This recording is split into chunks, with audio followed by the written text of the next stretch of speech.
Good morning, students.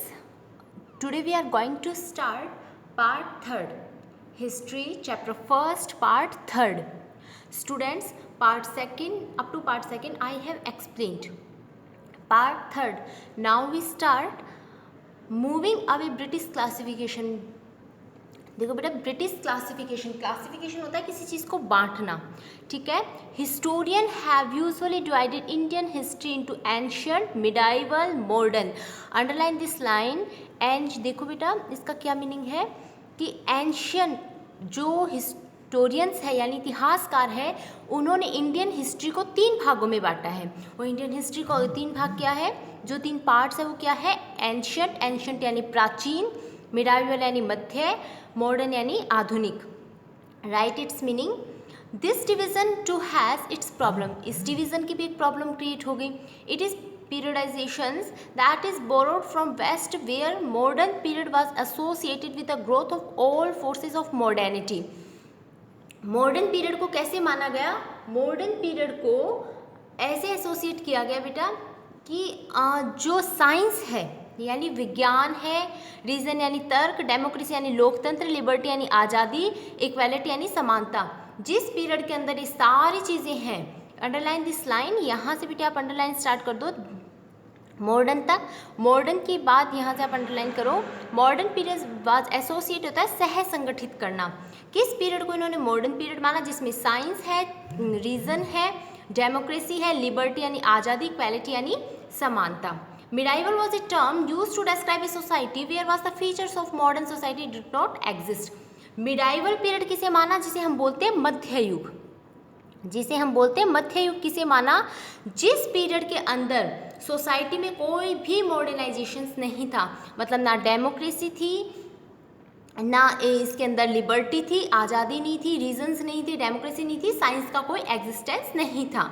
Can we uncritically accept this characterisation of the modern period describe the period of our study.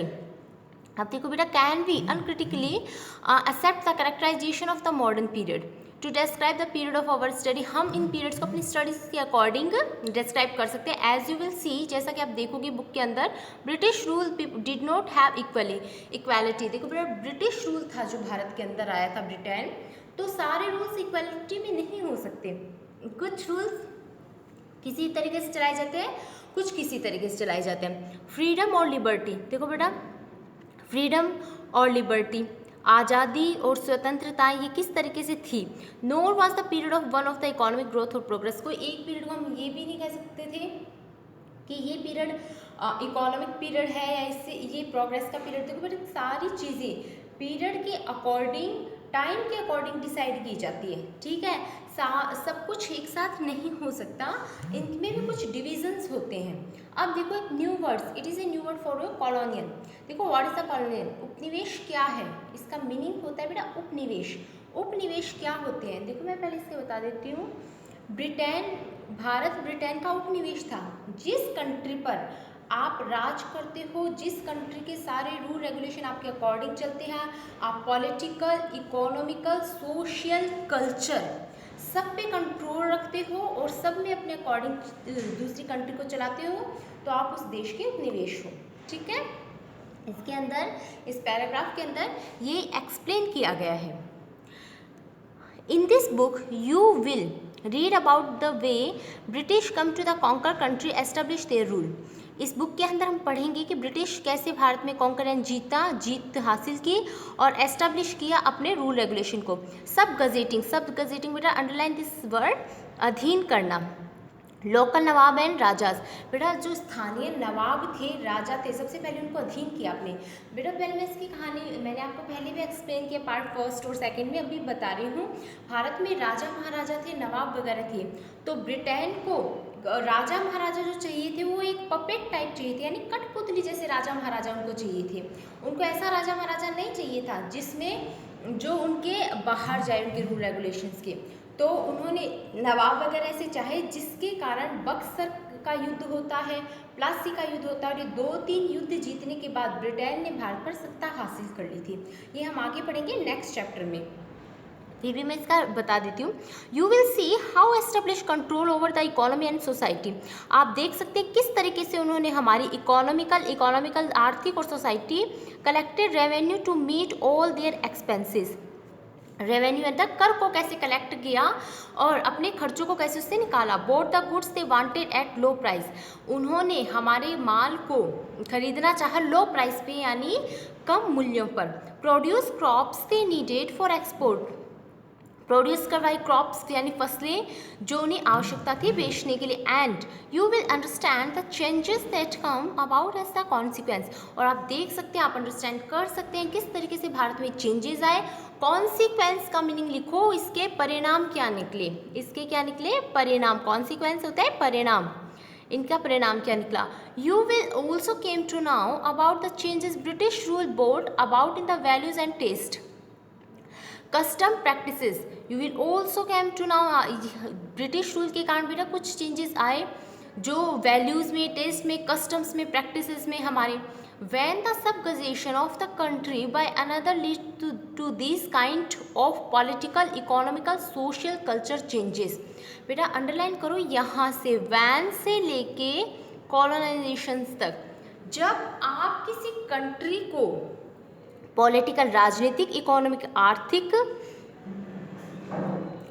आर्थिक, social यानी सामाजिक और cultural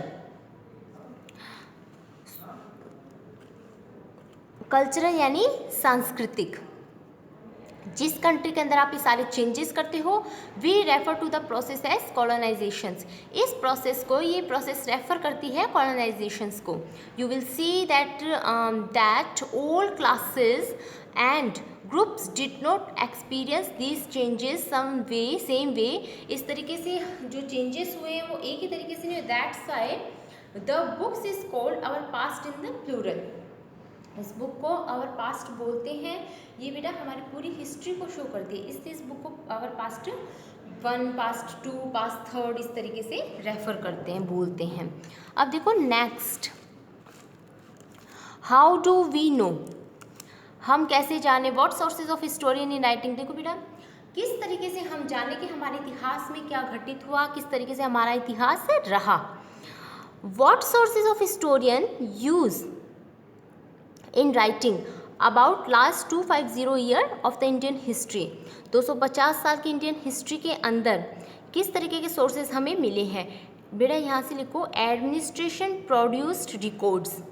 अभिलेख तैयार करना, एडमिनिस्ट्रेशन होता है प्रशासनिक, प्रोड्यूस यानी बनाता है, रिकॉर्ड्स यानी अभिलेख, रिकॉर्ड को किस तरीके से प्रशासन में तैयार किया जाता है। ठीक है, अभिलेख तैयार करना या प्रशासन का रिकॉर्ड तैयार करना। देखो बेटा ब्रिटेन जो था, पहले मैं इसकी समरी बताती हूँ। ब्रिटेन जो था वो रिटर्न में विश्वास करता था, हर चीज़ को लिखता था, हर रिकॉर्ड को उसने ब्रिटेन ने तैयार किया है अपने अकॉर्डिंग। उसने हर रूल रेगुलेशंस को तैयार किया है, जो राइटिंग पर उसका बहुत ज़्यादा विश्वास था। तो बेटा जो भी उनके इंस्टीट्यूशंस थे, और जैसे पुराने टाइम में भी, अब जैसे अपने तहसीलदार की पोस्ट है, एसडीएम की पोस्ट है, कलेक्टर की पोस्ट है, वैसे उस टाइम भी पोस्ट होती थी। तो उन्होंने अलग अलग डिपार्टमेंट को डिवाइड कर रखा था, जैसे अब अपने ने कर रखा है। तो उन सब डिपार्टमेंट्स के सारे रूल रेगुलेशंस को लिखा जाता था। ठीक है, now we start. One important source is official record of the British administration. सबसे ज़्यादा इम्पोर्टेंट सोर्स ब्रिटिश एडमिनिस्ट्रेशन का क्या था? रिकॉर्ड था, ऑफिशियल रिकॉर्ड। ठीक है, every instructions, plan, policy, decision, agreement. Every instruction होते हैं निर्देश, प्लान यानी योजना, पॉलिसी यानी नीति, डिसीजन का मतलब डिसीजन निर्णय लेना, एग्रीमेंट यानी जिसे हम बोलते हैं राजीनामा, इन्वेस्टिगेशन खोज, had to be clearly written up. ये सारी चीज़ें लिखी गई। Once this done things could be properly studies and debated. एक बार इनको लिखा इसलिए गया ताकि हर चीज़ को आराम से पढ़ा जा सके, वाद विवाद इन पर किया जा सके। This conviction produce an administrative culture. इस कन्विक्शन, कन्विक्शन होता है बेटा पूर्ण विश्वास करना, कन्विक्शन का मीनिंग लिखो पूर्ण विश्वास करना। एडमिनिस्ट्रेटिव कल्चर, एडमिनिस्ट्रेटिव प्रशासन के कल्चर को रिटर्न करने के बाद पूर्णतः विश्वास में लिया जा सकता है या पूर्णतः विश्वास हमें हो सकता है। इसके अंदर देखो बेटा मेमोस, मेमोस क्या होते हैं बेटा स्मृतियाँ, this is new word for you. Memos का मीनिंग लिखो स्मृतियाँ। नोटिंग होता है ज्ञापन देना एंड रिपोर्ट्स, रिपोर्ट्स आपको पता ही है बेटा। नोटिंग जो वर्ड है देखो ज्ञापन क्या देते हैं आजकल भी हम एस्टिमेट को नहीं देते क्या कि ये ज्ञापन दिया गया यहाँ तक अपनी बात पहुँचाई गई, उसी तरीके से पुराने टाइम में भी ये चीज़ें चला करती थी। British also felt that all important document and letters needed to be clearly preserved। British लोग विश्वास किया करते थे कि सभी इम्पोर्टेंट डॉक्यूमेंट है, लेटर्स है, उनको केयरफुली बहुत ध्यानपूर्वक रखा जाए। प्रिजर्व्ड होता है सुरक्षित करना। So they set up record room attach all to all administrative institution. तो सो दे इसीलिए वे सेटअप करते थे रिकॉर्ड्स रूम, बेटा रिकॉर्ड रूम बने हुए थे उस टाइम, अटैच किया करते थे एडमिनिस्ट्रेटिव इंस्टीट्यूशन, अपने प्रशासनिक जो संस्थानों के पास उन्होंने रिकॉर्ड रूम भी बनाए। जैसे ये यहाँ पे प्रशासनिक संस्थान है तो इसके पास रिकॉर्ड रूम बना दिया। ठीक है, आई थिंक यहाँ तक समझ में आ गया होगा students. The village tehsildar's office, village में तहसीलदार का office. The collectorate, collectorate. Commissioner's office, commissioner का office. The provincial collectorate, the provincial secretaries, बेटा प्रोविंशियल सेक्रेटरीज तो न्यू है आपके लिए, जिसे बोलते हैं प्रांतीय सचिवालय। बेटा आज जिसे हम स्टेट बोल रहे हैं पहले वो प्रांत के नाम से जाना जाता था। ठीक है, तहसीलदार तहसील हो गया, कलेक्ट्रेट हो गया जिला स्तर पर, ये कमिश्नर्स वगैरह, और सचिवालय सेक्रेटरीज होते हैं सचिवालय। आगे देखो लो कोर्ट्स, लो कोर्ट्स क्या होता है बेटा कचहरी बोलते हैं, जो कोर्ट सभी जानते हैं। All had their records room, सबके पास अपने अपने रिकॉर्ड रूम होते थे। Specialised institution like archives and museums were also establish. देखो बेटा इन्होंने अपने अभिलेखाकार, आर्chives का मीनिंग होता है अभिलेखाकार, म्यूजियम्स सबको पता है संग्रहालय होता है।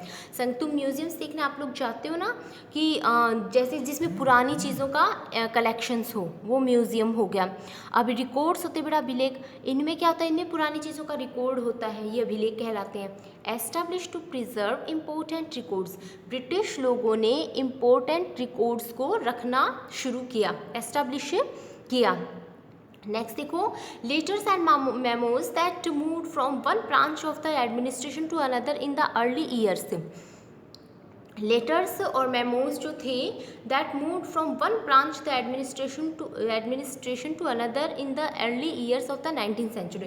19th सेंचुरी के दौरान अर्ली ईयर्स में 19th सेंचुरी के रिकॉर्ड्स रखना शुरू कर दिया। लेटर ज्ञापन देना मूव एक ब्रांच से दूसरी ब्रांच पर देना स्टार्ट कर दिया, या हम लोगों ने इस प्रोसेस को अपना लिया। अभिलेखाकार, you can also study the notes reports district officials prepared.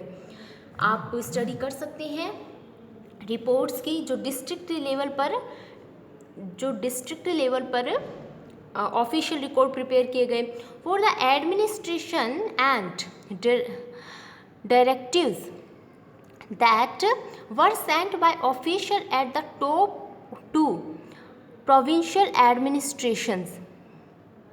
देखो बेटा इंस्ट्रक्शंस होते हैं, रिकॉर्ड होते हैं, ये ऊपर से लेके नीचे और नीचे से लेके ऊपर तक चलते हैं। आपको भी पता है कि स्टेट है, स्टेट के नीचे ये जिला आते हैं, जिला के नीचे तहसील, तहसील के नीचे गांव, उसी तरीके से रिकॉर्ड भी ऐसे ही रखे जाते थे। डिवीज़न किया जाता था रिकॉर्ड का, रिकॉर्ड इसी तरीके से इंस्ट्रक्शंस उन्हें दिए जाते थे। एक ऑफिशियल रिकॉर्ड पहले ऊपर से नीचे जाता, नीचे से ऊपर जाता, प्रांत के प्रशासक को भेजा जाता। देखो निर्देशों को सेंड किया जाता था, ऑफिशियल निर्देशों को टॉप जो प्रोविंशियल एडमिनिस्ट्रेटर थे उनको सेंड किया जाता था ऑफिशियल रिकॉर्ड को। ओके, नेक्स्ट वन देखो in the early years the 19th century these documents were carefully copied out and beautifully written by calligraphist. देखो बेटा कैलीग्राफिस्ट क्या होते हैं, जो बहुत सुंदर लिखते हैं ना बेटा, उनको बोलते हैं कैलिग्राफी। वैसे तो राइटिंग को बोलते हैं, लेकिन ये जो रिकॉर्ड थे कॉपी किए जाते थे बहुत सुंदर राइटिंग में और इनके द्वारा। कैलिग्राफिस्ट का मीनिंग लिखो, जो जो अभिलेखों को और इन रिकॉर्ड्स को लिखते थे बहुत सुंदर राइटिंग के अंदर। That's is by those who specialized art of beautiful writing. और बेटा इनके पास आर्ट इनकी क्या थी, स्पेशलाइजेशन इनका क्या था, इनकी beautiful hand writing. By the middle of the 19th century, 19th century के मध्य में, with the spread of printing, आगे देखो बेटा आगे क्या होता है, स्प्रेड ऑफ प्रिंटिंग। प्रिंटिंग जब आई, multiple copies these records were printed, इन रिकॉर्ड्स की बहुत सारी कॉपियाँ ली जाने लगी। प्रोसीडिंग ऑफ ईच डिपार्टमेंट, इन जो रिकॉर्ड्स इनकी कॉपियाँ रखी जाने लगी कार्रवाइयों के लिए गवर्नमेंट डिपार्टमेंट के अंदर। आई थिंक बेटा यहाँ तक आपको समझ में आ गया होगा। Today is sufficient. Now in next video we will start part 4th। Okay, today is sufficient. Thank you very much.